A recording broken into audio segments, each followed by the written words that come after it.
What up YouTube, Topaz Jace here, and I got a pretty good show lined up for you today, man. First we're going to jump into the Billboard chart because it dropped today. Then we're going to jump into this review for this Chinx album. Then we're going to jump into an article from downloadpads.com. But before then, listen to a brief instrumental from underground producer Defunctified Beats.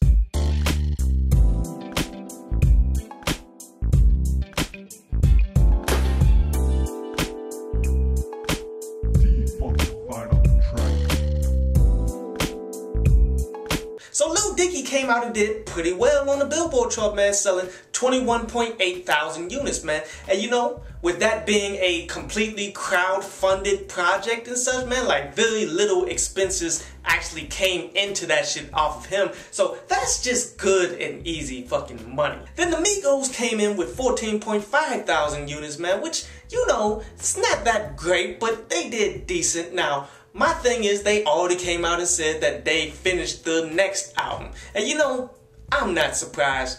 These albums don't take very long to fucking make. But anyway, on to today's review. And today's review is to that Chinx Welcome to JFK, man, in which should have been expecting this album to come. And you know, usually I'm like, these types of albums after someone dies and such, it's a grab at money. But not so much in this case, because he was working on this album and damn near finished it before he fucking died. So therefore it only makes sense for people to release it. Now, when they come out with more shit after that, then you got to question it like, okay, these guys are just putting out anything that they can fucking get their hands on just to make a fucking dollar, and that money may not even make it to his family. But let's keep this shit 1,000 right now. Chinx, when he was alive, he wasn't the greatest fucking rapper out there. Now, I'm not saying that he was a bad rapper or anything like that, man, but he wasn't like changing or molding the damn game, man. And much respect to the dead. Like, I will respect that man fucking forever. But the fact remains is you can't put extras on it and try to make him seem like he was the greatest ever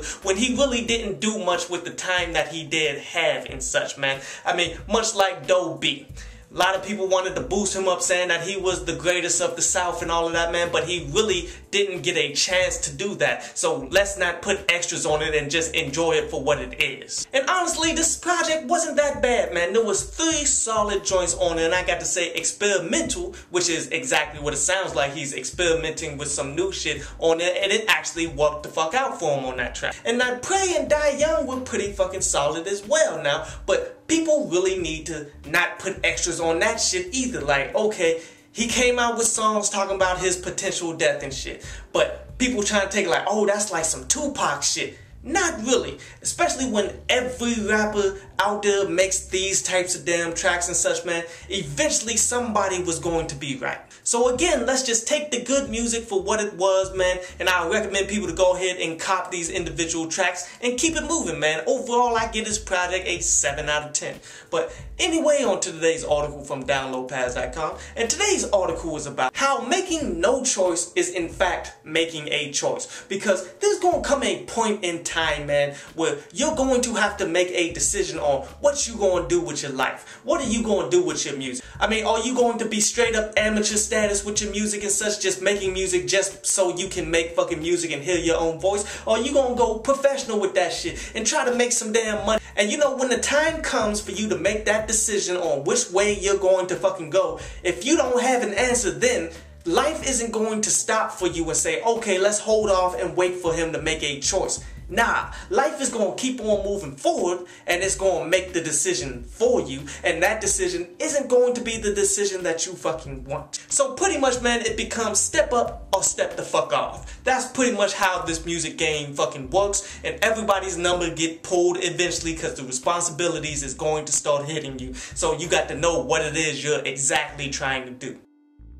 I hope you enjoyed the show. You can follow me at Twitter up there. And you can go to downloadpads.com, that's down there, to read today's article.